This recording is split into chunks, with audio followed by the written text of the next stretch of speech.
jeg prøve at vise, hvordan man sætter OptiCloud MCP-forbindelse op til Copilot, så man kan chatte med sin data igennem AI. Vi skal starte med at bevæge os ind på copilotstudio.microsoft.com. Det er herinde, vi opretter vores agent, som er den chatbot, vi skal bruge til at snakke omkring vores data. Man trykker på agenter, trykker opret en tom agent,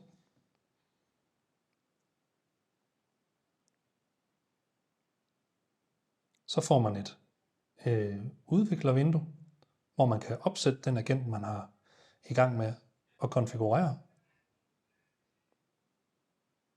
Man vælger en model, man kunne tænke sig at benytte som chatbot, og i det her tilfælde vælger jeg GPT-5.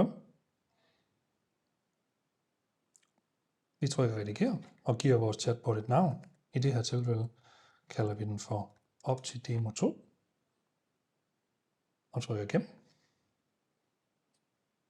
Det som chatbotten skal bruge til at forbinde ind til OptiCloud er det, der hedder et værktøj. Så hvis vi scroller ned her i opsætningsvinduet, så vil du dukke en værktøjsmenu op. Vi trykker på tilføje værktøj, og så går vi over og trykker nyt værktøj herovre til højre. Og så trykker vi model kontekstprotokol. Vi giver serveren et navn. Det må bare være noget, som man har lyst til. Serverbeskrivelse kan vi kalde OptiMCP. I det her tilfælde, det betyder egentlig ikke så meget. Så kommer vi ned til URL-adressen. Den skal I have inden fra jeres egen Opti-konto. Så hvis I logger ind på jeres konto, søger jeg selv frem. I det her tilfælde har jeg søgt demo, vores egen lille OptiCloud demo frem, og trykker på kuglepinden ud fra jeres konto. Så kommer vi ind på jeres indstillinger. Hernede i bunden er der kommet en fane, der hedder AI-MCP, som man trykker på. Og her ligger den serveradresse, vi skal have. Så den kopierer man. Og går tilbage i opsætningsvinduet og indsætter den. Og nede i godkendelse, der skifter vi fra intet over til OAuth 2.0 og lader afmærkningen stå i dynamisk optagelse. Så trykker vi opret.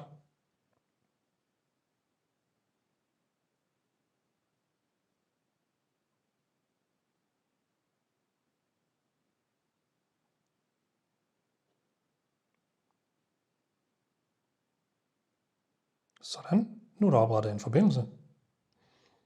Men forbindelsen skal tilsluttes først. Så hernede i bunden står der ikke tilsluttet. Hvis vi trykker på den og trykker opret en ny, så får vi det her vindue frem, hvor vi bliver bedt om at trykke opret. Og så forspørger Copilot ind til vores portal, og du bliver bedt om at logge ind med det, der hedder et client ID og et client secret. Det finder du tilbage på clouden heroppe, OptiCloud. Du går tilbage i det andet vindue, du har åbent, din anden fane. Så ligger der et client ID her, som er det første, der bliver spurgt om. Den ligger her. Indsæt.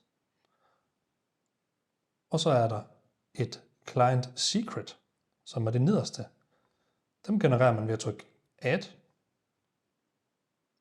og giver den en label. Vi kalder den her for OptiDemo2. I kan kalde den, hvad I har lyst til. Trykker generate, og så laver den en engangskode, som kun bliver vist den her en gang. Så jeg lægger den i min udklipsholder, og som den fortæller det hernede, så kan du kun se den nu. Den bliver skjult, hvis du trykker close. Så derfor så imens jeg har den åben, så putter jeg den ind i client secret og trykker authorize. Så går vi tilbage i vores oversigt på Copilot Studio, og så kan man se, at forbindelsen er forbundet. Og så trykker vi tilføj og konfigurere.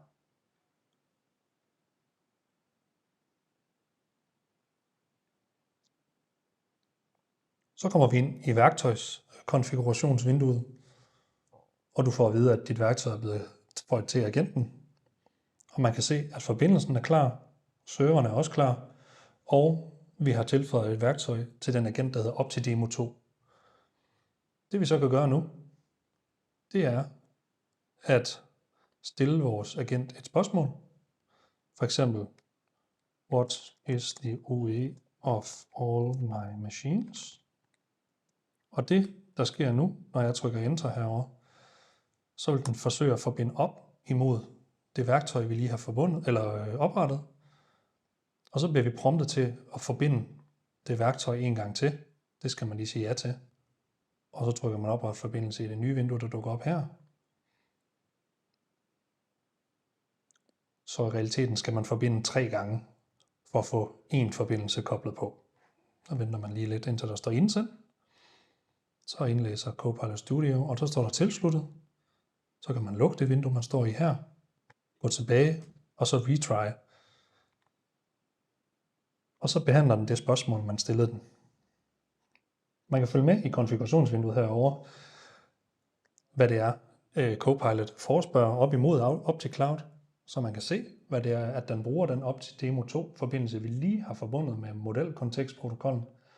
Og vi får et svar tilbage på det spørgsmål, vi lige har stillet her. What is the OE of all my machines?